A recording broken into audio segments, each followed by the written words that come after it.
The people have spoken, but which is the best Carolina for barbecue, north or south?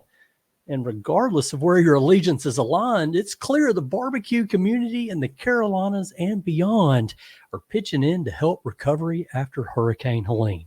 So, in this episode of the Low and Slow Barbecue Show, we'll share the latest from the barbecue relief effort, spotlight the Smithfield Cup's best state for barbecue, and share some of the latest news that we've got in the barbecue scene around the Carolinas. First, here's your quick reminder to visit our website, lowslowbbqshow.com. I'm going to start over with the microphone turned up. In 3, 2, 1. The people have spoken, but which is the best Carolina for barbecue, north or south? And regardless of where your allegiance is aligned, it's clear the barbecue community in the Carolinas and beyond are pitching in to help recovery after Hurricane Helene. So in this episode of the Low and Slow Barbecue Show, we'll share the latest from the barbecue relief efforts. We'll spotlight the Smithfield Cup's best state for barbecue, and we're going to share some of the latest barbecue news around the Carolinas. First, a quick reminder to visit our website, lowslowbbqshow.com. That's where you can sign up for our barbecue newsletter, The Lowdown. Click the subscribe link there at the website, share your email address, and we'll put the latest barbecue news, recipes, blogs, and podcasts right in your email inbox on Tuesdays. While you're at lowslowbbqshow.com, be sure to poke around and listen to the other podcasts for interviews with some of the Carolina's best pitmasters, including most of the guys who competed in the first ever Smithfield Cup. That happened Sunday, October the 13th in Elizabethton at Cape Fear Distillery. And of course, from North Carolina, the competitors were Lewis Donald from Sweet Lou's in Charlotte. He's been a guest on the show. Of course, you probably know he's the founder of the Carolina Barbecue Festival in Charlotte. Carolina for North Carolina team also included Matthew Register from Southern Smoke Barbecue in Garland. He's a past guest as well as an unfamiliar person we want to get on here real soon, Walt Monroe from Cruiser's Restaurant in Whiteville. Now, for the South Carolina competitors, that included Dylan Cook from Fort Grove Barbecue in Anderson. Of course, he's been a podcast guest here on the Low and Slow Barbecue Show. Robbie Robinson from City Limits Barbecue in West Columbia, another guest we've had.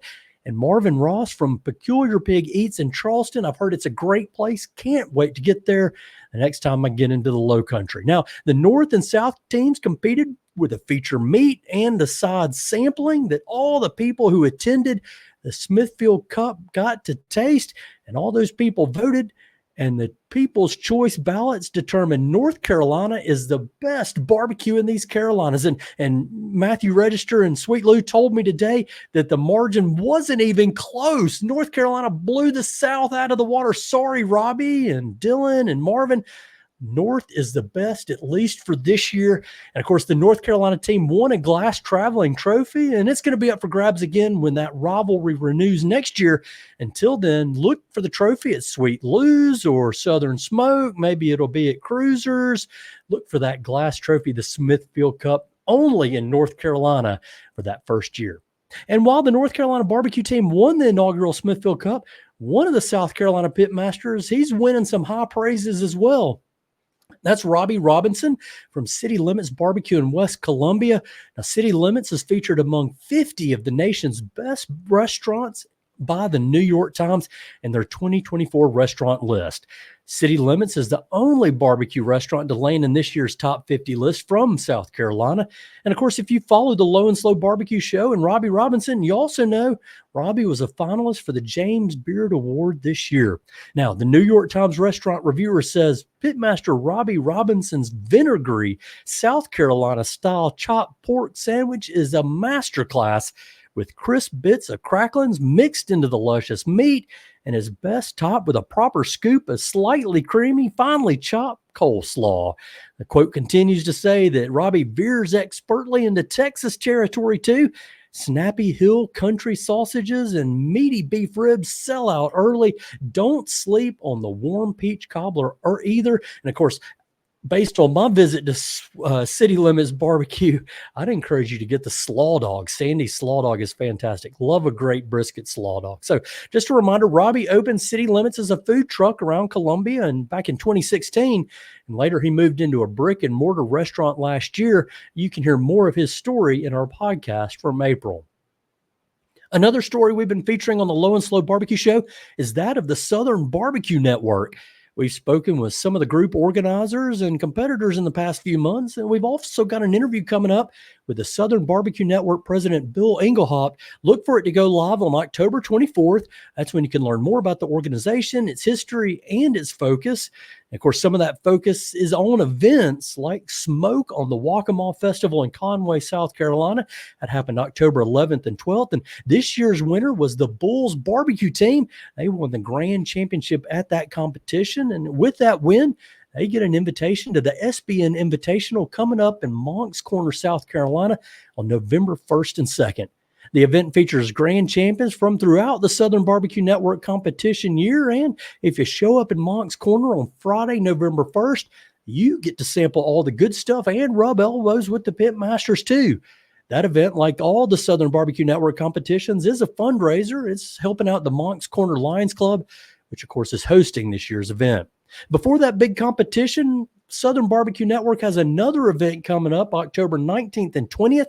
It's the Bo's Battle Queue as part of Gardner-Webb University's homecoming activities in Boiling Springs, North Carolina.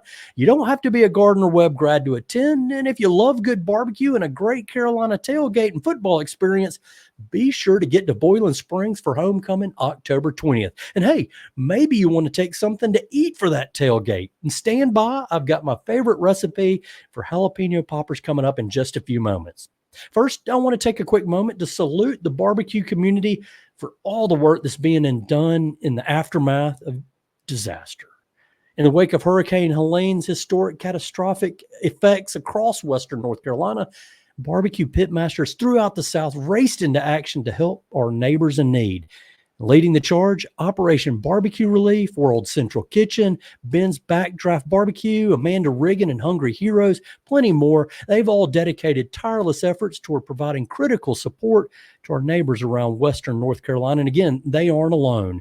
From Waynesville, Canton, Hendersonville, Asheville, Swannanoa, Newland, Boone, Fletcher, the volunteer efforts on the scene have fed thousands of people displaced by flooding or left without power and water in the state's mountain counties. As of this recording, Operation BBQ Relief has provided more than 650,000 meals in communities affected by Hurricane Helene and Hurricane Milton. Of course, that's in North and South Carolina, Georgia, Florida as well. In North Carolina alone, on October 16th, Operation BBQ Relief is supporting 15 different meal service sites in places like Swannanoa, Burnsville, Marion, Marshall, Asheville, all those places near some of the hardest hit communities in North Carolina. Of course, we talked with Stan Hayes, the organizer from Operation BBQ Relief. He was on the podcast back in February. He was the founder of the organization, and Stan shared the origin of that group and some of the things they're working on, not just to help disaster victims as they're doing right now, but they're also supporting veterans and first responders and their families, all that going on at Camp OBR, Camp Operation BBQ Relief. Now, Operation BBQ Relief's work has been tireless, like so many others providing support. That's why I want to invite you to donate or volunteer to Operation BBQ Relief. Just visit obr.org, click volunteer or donate, and you can help with the cause. Or, of course, you can choose a charity that resonates with you. World Central Kitchen and Southern Smoke Foundation, the Firebox Initiative, those are all good ones as well. In Asheville, that's a city that's renowned for its food culture.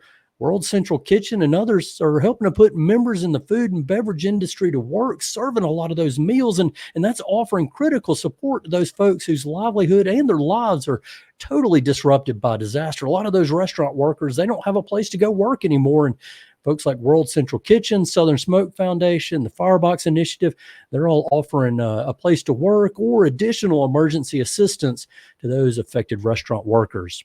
Elsewhere in the cities spared by the hurricane's wrath, like mine, other pitmasters have collected and raised donations to support relief efforts. That's right. In Hickory, Cranford Brothers Barbecue closed its lunch service specifically to provide food for relief teams and flood refugees. Like much of the disaster, relief activities have been chronicled across social media, and the participating Carolina Pitmasters are just too numerous to list all in one place. Just a few of the folks that are helping relief with supply drives and financial contributions on the site at their restaurant or by supporting Operation BBQ Relief and some of those organizations. Folks like Sweet Lou's, we mentioned in Barbecue in Charlotte, Lawrence Barbecue in Durham, Black Powder Smokehouse in Jamestown, John G's in Peachland, Regina's West Side in Asheville, Pig and Grits Barbecue in Burnsville, Smoked Pickle Barbecue in Knoxville, Union Barbecue in Charlotte, Southern Smoked Barbecue in Garland. I could go on and on and on. There's been so many barbecue people helping out friends and neighbors in need in Western North Carolina. Just want to appreciate those people so much and invite you guys to follow all those guys there on Instagram. Click like, follow them, give them support for all the good things they're doing. Now, one more shout out to the good people in Gnarly Barley Brewing Company in Hammond, Louisiana. That's where I happen to have an old friend named Boudreaux. Right, go figure, a Boudreaux in Louisiana. Hard to believe, I know.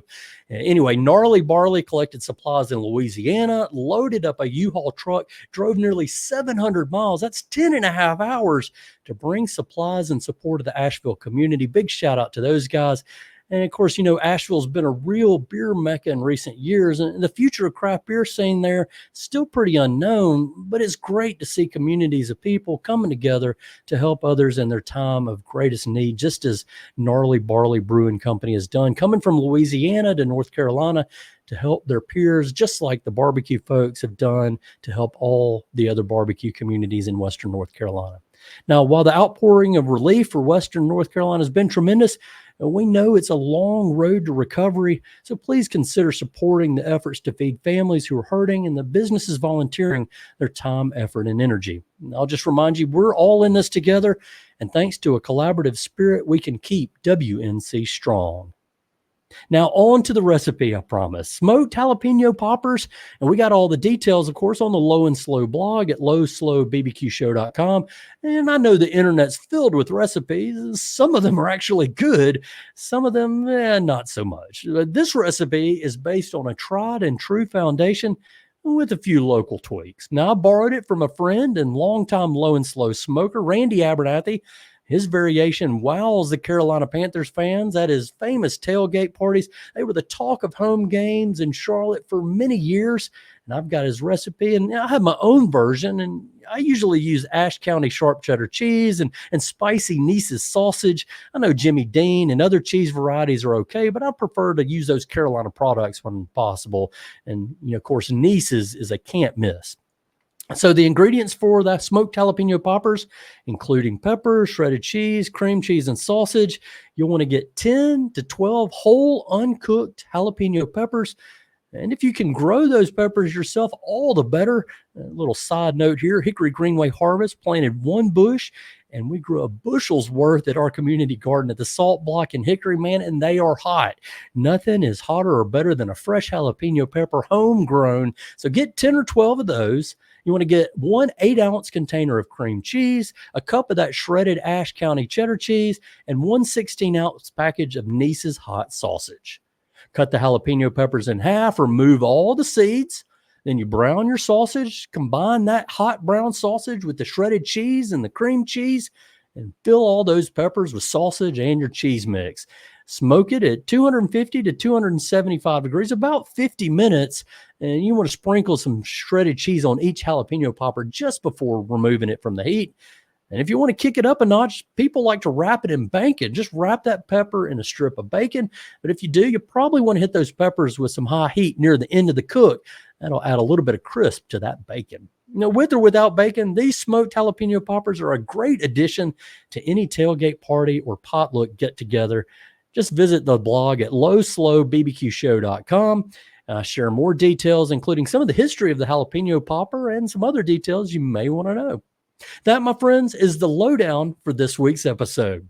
You've been listening to the Low and Slow Barbecue Show on the Mesh.tv network of podcast. Be sure to visit us online at lowslowbbqshow.com. That's where you'll find the blog. You can hear other podcast episodes. And if you like what you hear in the Low and Slow Barbecue Show, be sure to give us a 5-star rating in your favorite podcast network. That goes a long way towards helping other people find our podcast. Remember, visit lowslowbbqshow.com and subscribe to the Lowdown newsletter. We'll send you the latest podcasts, blogs, recipes, barbecue events, and a lot of news like we've shared today, all that directly in your inbox on Tuesday mornings. Special thanks to our producer, Andrew Moose, and the whole team at the Mesh.tv network of podcast. Most especially, thank you for listening to the Low and Slow Barbecue Show. Remember, for the best barbecue and the best barbecue podcast, make it low and slow.